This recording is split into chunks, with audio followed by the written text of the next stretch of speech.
Howdy mates, here's a video part 3. So this is essentially at the same spot. We're still at Deep Hole right now. However, I wanted to break this up into 2 parts just because there's so much going on right now. You know, a lot of interpretation, as it were. So where those people were standing, that's where I was standing in my last video. But now we're kind of at a different end. So when I was on the subject of Deep Hole itself, here's one thing that you need to keep in mind. If any of you ever want to check out Deep Hole, you have to get a permit. And so let me show you guys. Give me a second. If I can get it out. Here's a permit. So you have to go to the park office and you essentially have to meet with one of the rangers, and they have to sign the document. And those permits are free, and they actually go very fast. Because there's one thing that all of you need to know is the Myakka River State Park only issues up to 30 permits per day. Now, like if a person has a group with them, they also count as well. So like if there's like a group of 5 people, that's already 5 permits out of the way. So my advice is, you know, especially for this time of the year when they're the most prevalent, is you have to get to the park as soon as it opens. That's essentially what I had to do. Park opens at 8 a.m. And so you have to go in the park office, you know, ask them about the permit, and they give it to you.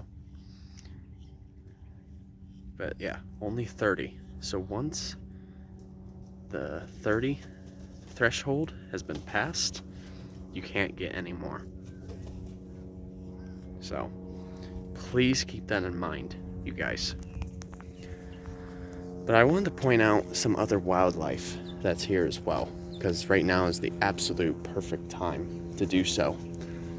So right now, what you just saw flying around in that group right over there, those are all black vultures.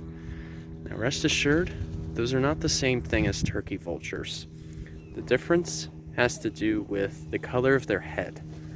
Black vultures have more of a, well, black head, whereas most turkey vultures, on the other hand, have basically a pinkish red head. And no, I don't mean it as in a ginger by any means. So that's one thing you have to know right away. Sorry, I'm just keeping an eye out because there's a gator right there. So I'm kind of trying to keep my distance a little bit. Not get too close. That's the one thing you have to know, is keep your distance. Do not get too close. Even though alligators aren't as aggressive as crocodiles, it's just not worth it. It is not worth the risk, you guys. So keep that in mind. Now, I don't know if you guys can see it, but I took a picture a little while ago. Way up there, I actually took a couple pictures of Roseate Spoonbills. That's what those are. And they are quite a unique bird, given that the shape of their bill resembles that of a spoon, hence the name.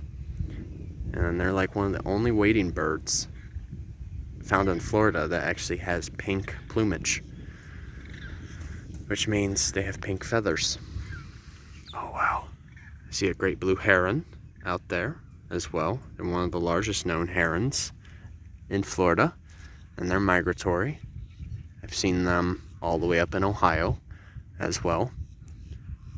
So yeah, the great blue heron that you're seeing out there in the distance moving around, they use those alligator burrows that I was talking about in my last video.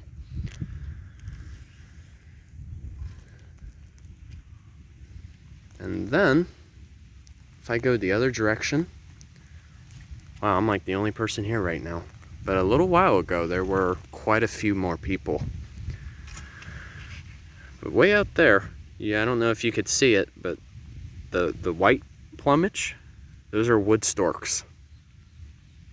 Now, wood storks are often depicted by having a very small head and a huge beak.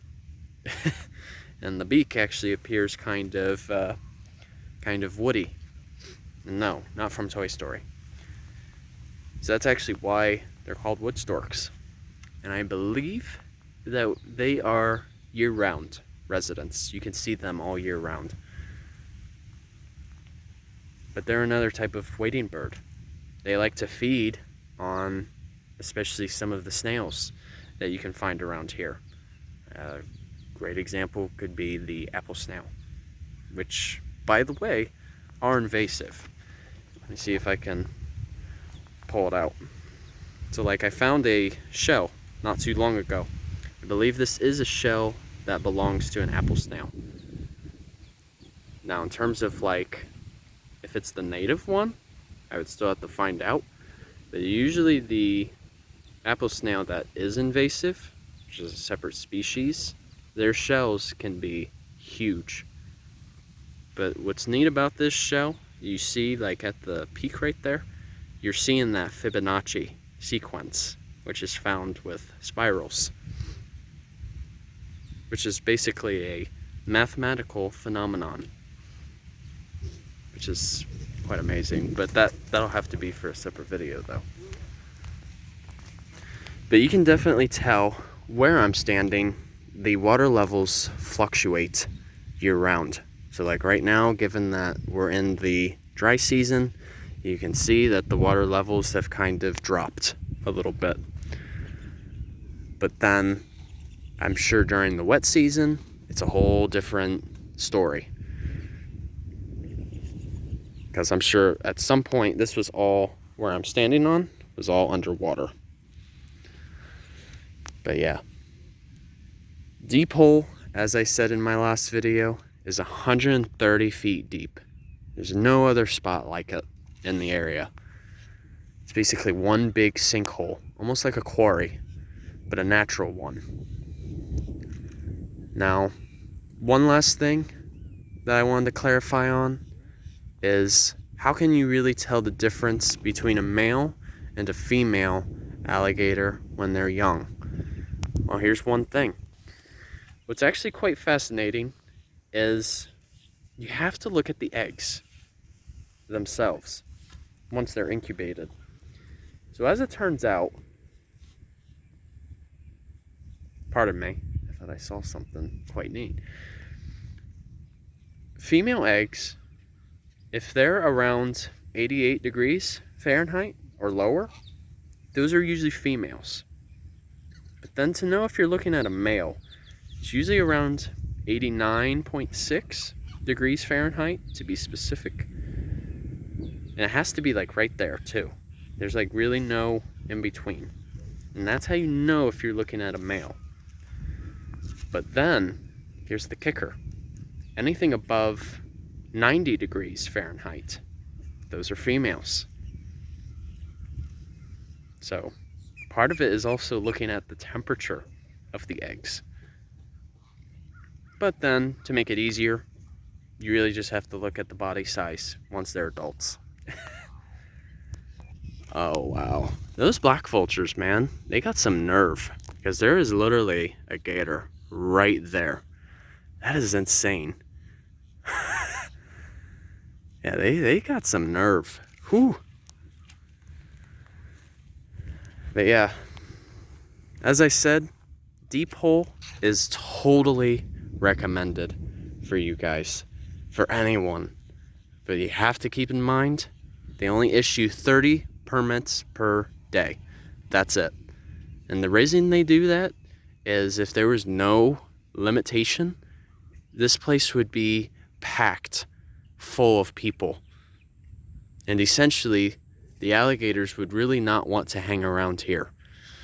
And with that being said, it also reduces the risk of, well, any accidents. Because my thing is, there's really no such thing as a planned accident. Not at all. But that's exactly why there's only a 30 limit capacity.